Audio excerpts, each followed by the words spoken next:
السلام عليكم ورحمة الله وبركاته. أهلا وسهلا بحضراتكم على قناة هاني الشريف اتش المتنوعة على اليوتيوب.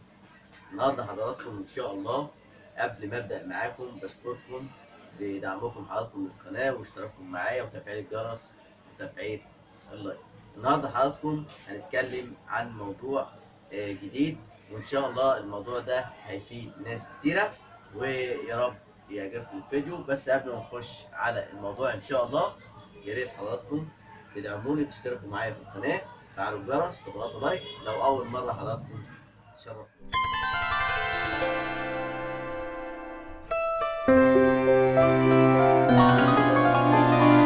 عن الصبات اللي هي انتشرت في السوق مؤخرا، هذا حضراتكم الصب اهو.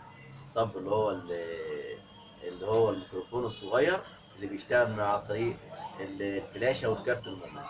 ده حضراتكم انتشر جدا في السوق. ده حضراتكم مشكلته ان هو فاصل خالص، وايه سبب الفصلان؟ قفله بدايه الشحن. الشاحن عمل قفله، ضرب السوكت وضرب في الجهاز، قطع باور خالص. مع بعضنا ان شاء الله دلوقتي هنفك الجهاز ان شاء الله وهنصلح العيب مع بعض.